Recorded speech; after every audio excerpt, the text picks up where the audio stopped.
जय श्री कृष्ण। आज पुरुषोत्तम मास का 19वां दिन। आज मैं आपको श्रीमद् भागवत गीता के 12वें अध्याय का महात्म्य और 12वां अध्याय दोनों की कथा सुनाऊंगा। श्री महादेव जी कहते हैं, पार्वती दक्षिण दिशा में कोल्हापुर नाम का एक नगर है, जो सब प्रकार से सुखों का आधार, सिद्ध महात्माओं का निवास स्थान तथा सिद्धि प्राप्ति का क्षेत्र है। वह पराशक्ति भगवती लक्ष्मी का प्रधान पीठ है। संपूर्ण देवता उसका सेवन करते हैं। वह पुराण प्रसिद्ध तीर्थ, भोग एवं मोक्ष प्रदान करने वाला है। वहाँ करोड़ों तीर्थ और शिवलिंग हैं। रुद्रगया भी वहीं है। वह विशाल नगर लोगों में बहुत विख्यात है। एक दिन कोई युवक पुरुष उस नगर में आया। वह कहीं का राजकुमार था। उसके शरीर का रंग गोरा, नेत्र सुंदर, ग्रीवा शंख के समान, कंधे मोटे, छाती चौड़ी तथा भुजाएं बड़ी बड़ी थीं। नगर में प्रवेश करके सब ओर महलों की शोभा निहारता हुआ वह देवेश्वरी महालक्ष्मी के दर्शनार्थ उत्कंठित हो मणिकंठ तीर्थ में गया और वहां स्नान करके उसने पितरों का तर्पण किया। फिर महामाया महालक्ष्मी जी को प्रणाम करके भक्ति पूर्वक स्तवन करना आरंभ किया। राजकुमार बोला, जिसके हृदय में असीम दया भरी हुई है, जो समस्त कामनाओं को देती अथवा अपने कटाक्ष मात्र से सारे जगत की सृष्टि, पालन और संहार करती है, उस जगत माता महालक्ष्मी की जय हो। जिस शक्ति के सहारे उसी के आदेश के अनुसार परमेष्टि ब्रह्मा सृष्टि करते हैं, भगवान अच्युत जगत का पालन करते हैं तथा भगवान रुद्र अखिल विश्व का संहार करते हैं, उस सृष्टि, पालन और संहार की शक्ति से संपन्न भगवती पराशक्ति का मैं भजन करता हूँ। कमले योगीजन तुम्हारे चरण कमलों का चिंतन करते हैं। कमलालये, तुम अपनी स्वाभाविक सत्ता से ही हमारे समस्त इंद्रिय गोचर विषयों को जानती हो। तुम ही कल्पनाओं के समूह को तथा उसका संकल्प करने वाले मन को उत्पन्न करती हो। इच्छा शक्ति, ज्ञान शक्ति और क्रिया शक्ति, ये सब तुम्हारे ही रूप हैं। तुम परासंबित परम ज्ञान रूपिणी हो। तुम्हारा स्वरूप निष्कल, निर्मल, नित्य निराकार, रंजन, अंतरहित, आतंक शून्य, आलंबहीन तथा निरामय है। हे देवी, तुम्हारी महिमा का वर्णन करने में कौन समर्थ हो सकता है, जो षट चक्रों का भेदन करके अंतःकरण के 12 स्थानों में विहार करती है। अनाहत, ध्वनि, बिंदु, नाद और कला, ये जिसके स्वरूप हैं, उस माता महालक्ष्मी को मैं प्रणाम करता हूँ। माता, तुम अपने मुखरूपी पूर्ण चंद्रमा से प्रकट होने वाली अमृत राशि को भाया करती हो। तुम्ही परा, पश्यंती, मध्यमा और बैखरी नामक वाणी हो। मैं तुम्हें बारंबार नमस्कार करता हूँ। देवी, तुम जगत की रक्षा के लिए अनेक रूप धारण किया करती हो। अंबिके, तुम्ही ब्रह्मी, तुम्ही वैष्णवी तथा माहेश्वरी शक्ति हो। बाराही, महालक्ष्मी, नरसिंही, ऐन्द्री, कौमारी, चंडिका, जगत को पवित्र करने वाली लक्ष्मी, जगन्माता सावित्री, चंद्रकला तथा रोहिणी भी तुम्ही हो। परमेश्वरी, तुम भक्तों का मनोरथ पूर्ण करने के लिए कल्पलता के समान हो। मुझ पर प्रसन्न हो जाओ। उसके इस प्रकार स्तुति करने पर भगवती महालक्ष्मी अपना साक्षात स्वरूप धारण करके बोली, राजकुमार, मैं तुमसे प्रसन्न हूँ। तुम कोई उत्तम वर मांग लो। राजपुत्र बोला, माँ, मेरे पिता राजा बृहद्रथ अश्वमेघ नामक महान यज्ञ का अनुष्ठान कर रहे थे। वे दैव योग से रोगग्रस्त होकर स्वर्गगामी हो गए। इसी बीच में यूप में बंधे हुए मेरे यज्ञ संबंधी घोड़े को, जो समूची पृथ्वी की परिक्रमा करके लौटा था, किसी ने रात्रि में बंधन काटकर कहीं अन्यत्र पहुंचा दिया। उसकी खोज में मैंने कुछ लोगों को भेजा था, किंतु वे कहीं भी उसका पता न पाकर जब खाली हाथ लौट आए हैं, तब मैं सब ऋतुजों से आज्ञा लेकर तुम्हारी शरण में आया हूँ। हे देवी, यदि तुम मुझ पर प्रसन्न हो तो मेरे यज्ञ का घोड़ा मुझे मिल जाए, जिससे यज्ञ पूर्ण हो सके। तभी मैं अपने पिता महाराज का ऋण उतार सकूँगा। शरणागतों पर दया करने वाली जगत जननी लक्ष्मी, जिससे मेरा यज्ञ पूर्ण हो, वह उपाय करो। भगवती लक्ष्मी ने कहा, राजकुमार, मेरे मंदिर के दरवाजे पर एक ब्राह्मण रहते हैं। जो लोगों में सिद्ध समाधि के नाम से विख्यात हैं, वे मेरी आज्ञा से तुम्हारा सब काम पूरा कर देंगे। महालक्ष्मी के इस प्रकार कहने पर राजकुमार उस स्थान पर आए जहाँ सिद्ध समाधि रहते थे। उनके चरणों में प्रणाम करके राजकुमार चुपचाप हाथ जोड़ खड़े हो गए। तब ब्राह्मण ने कहा, तुम्हें माताजी ने यहाँ भेजा है। अच्छा देखो, अब मैं तुम्हारा सारा अभीष्ट कार्य सिद्ध करता हूँ। यूँ कहकर मंत्रवेत्ता ब्राह्मण ने सब देवताओं को वहीं खींचा। राजकुमार ने देखा उस समय सब देवता हाथ जोड़े थरथर कांपते हुए वहां उपस्थित हो गए। तब उन श्रेष्ठ ब्राह्मण ने समस्त देवताओं से कहा कि देवगण, इस राजकुमार का अश्व जो यज्ञ के लिए निश्चित हो चुका था, रात में देवराज इंद्र ने चुराकर अन्यत्र पहुंचा दिया है, उसे शीघ्र ले आओ। तब देवताओं के मुनि के कहने से यज्ञ का घोड़ा लाकर दे दिया। इसके बाद उन्होंने उन्हें जाने की आज्ञा दी। देवताओं का आकर्षण देखकर तथा खोए हुए अश्व को पाकर राजकुमार ने मुनि के चरणों में प्रणाम करके कहा, महर्षि, आपका यह सामर्थ्य आश्चर्यजनक है। आप ही ऐसा कार्य कर सकते हैं, दूसरा कोई नहीं। ब्राह्मण, मेरी प्रार्थना सुनिए। मेरे पिता राजा बृहदरथ अश्वमेघ यज्ञ का अनुष्ठान आरंभ करके दैव योग से मृत्यु को प्राप्त हो गए हैं।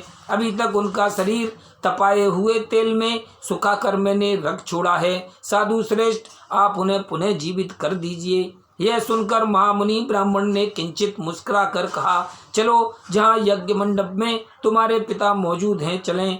तब सिद्धि समाधि ने राजकुमार के साथ वहां जाकर जल अभिमंत्रित किया और उसे उस सबके मस्तक पर रखा। उसके रखते ही राजा सचेत होकर उठ बैठे। फिर उन्होंने ब्राह्मण को देखकर पूछा, धर्मस्वरूप, आप कौन हैं? तब राजकुमार ने महाराज से पहले का सारा हाल कह सुनाया। राजा ने अपने को पुनः जीवन दान देने वाले ब्राह्मण को नमस्कार करके पूछा, ब्राह्मण, किस पुण्य से आपको यह अलौकिक शक्ति प्राप्त हुई है? उनके यों कहने पर ब्राह्मण ने मधुर वाणी में कहा कि राजन, मैं प्रतिदिन आलस्य रहित होकर गीता के 12वें अध्याय का जप करता हूँ। उसी से मुझे ये शक्ति मिली है जिससे तुम्हें जीवन प्राप्त हुआ है। यह सुनकर ब्राह्मणों सहित राजा ने उन ब्रह्मर्षि से गीता के 12वें अध्याय का अध्ययन किया। उसके महात्म्य से उन सबकी सद्गति हो गई। दूसरे जीव भी उसके पाठ से परम मोक्ष को प्राप्त हो गए। बोलो श्री कृष्ण भगवान की जय। बोलो श्रीमद् भागवत गीता की जय।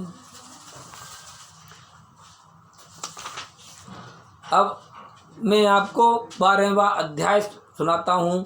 इस प्रकार भगवान के वचनों को सुनकर अर्जुन बोले कि हे मनमोहन, जो अनन्य प्रेमी भक्तजन इस पूर्वोक्त प्रकार से निरंतर आपके भजन ध्यान में लगे हुए आप सगुण रूप परमेश्वर को अति श्रेष्ठ भाव से उपासते हैं और जो अविनाशी सच्चिदानंद घन निराकार को ही उपासते हैं, उन दोनों प्रकार के भक्तों में अति उत्तम योग वेदता कौन है? इस प्रकार अर्जुन के पूछने पर श्री कृष्ण भगवान बोले कि हे अर्जुन, मेरे में मन को एकाग्र करके निरंतर मेरे भजन ध्यान में लगे हुए जो भक्तजन अतिशय श्रेष्ठ श्रद्धा से युक्त हुए मुझ सगुण रूप परमेश्वर को भजते हैं, वे मेरे को योगियों में भी अति उत्तम योगी मान्य हैं, अर्थात उनको मैं अति श्रेष्ठ मानता हूँ।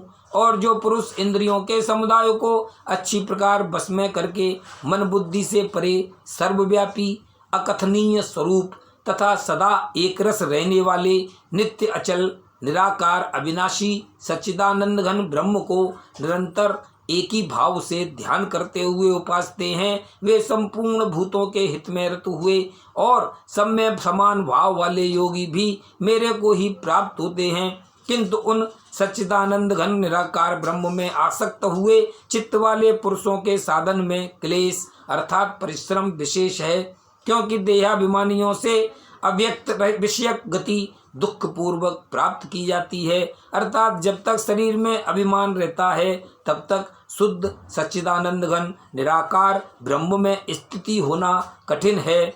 और जो मेरे परायण हुए भक्तजन संपूर्ण कर्मों को मेरे में अर्पण करके मुझ सगुण रूप परमेश्वर को ही तैलधारा के सदृश अनन्य ध्यान योग से निरंतर चिंतन करते हुए बसते हैं। हे अर्जुन, उन मेरे में चित्त को लगाने वाले प्रेमी भक्तों का मैं शीघ्र ही मृत्यु रूप संसार समुद्र से उद्धार करने वाला होता हूँ।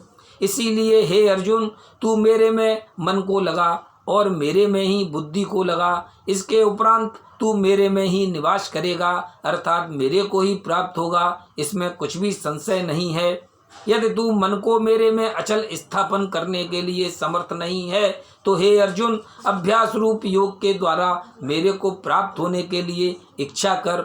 यदि तू ऊपर कहे हुए अभ्यास में असमर्थ है तो केवल मेरे लिए कर्म करने के ही परायण हो। इस प्रकार मेरे अर्थ कर्मों को करता हुआ भी मेरी प्राप्ति रूप सिद्धि को ही प्राप्त होगा।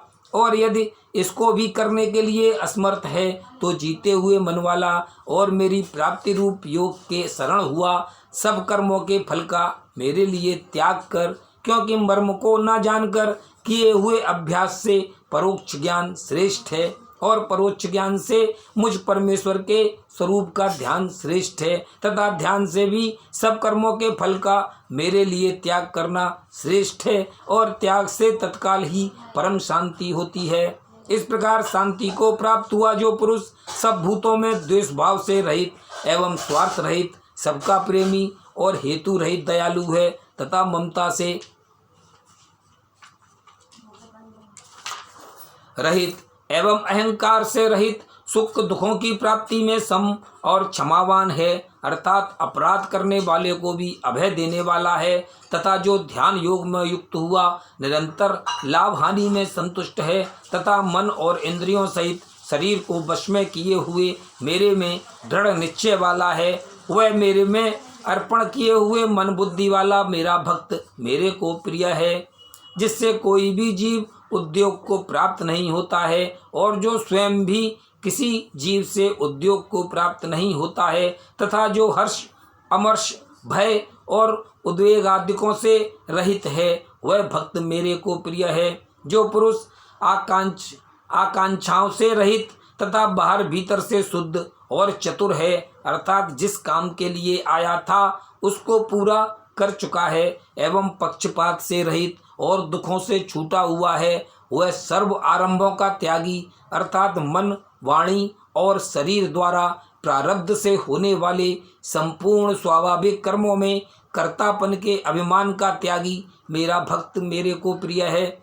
जो ना कभी हर्षित होता है, ना द्वेष करता है, ना सोच करता है, ना कामना करता है, तथा जो शुभ और अशुभ संपूर्ण कर्मों के फल का त्यागी है, वह भक्ति युक्त पुरुष मेरे को प्रिय है। जो पुरुष शत्रु मित्र में और मान अपमान में सम है, तथा सर्दी गर्मी और सुख दुखादिक द्वंद्वों में सम है और सब संसार में आसक्ति से रहित है, तथा जो निंदा स्तुति को समान समझने वाला और मननशील है, अर्थात ईश्वर के स्वरूप का निरंतर मनन करने वाला है, एवं किस प्रकार से भी शरीर का निर्वाह होने में सदा ही संतुष्ट है और रहने के स्थान में ममता से रहित है, वह स्थिर बुद्धि वाला भक्तिमान पुरुष मेरे को प्रिय है। और जो मेरे परायण हुए, अर्थात मेरे को परम आश्रय और परम गति एवं सबका आत्मरूप और सबसे परे परम पूज्य समझकर विशुद्ध प्रेम से मेरी प्राप्ति के लिए तत्पर हुए श्रद्धा युक्त पुरुष इस ऊपर कहे हुए धर्म में अमृत को निष्काम भाव से सेवन करते हैं, वे भक्त मेरे को अतिशय प्रिय हैं।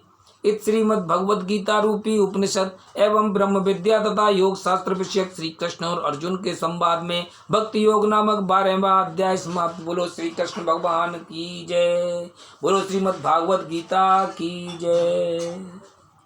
श्रीमद् भागवत गीता के सभी अध्यायों को सुनने के लिए मेरे YouTube चैनल को सब्सक्राइब करें, वीडियोज को लाइक करें, शेयर करें। धन्यवाद।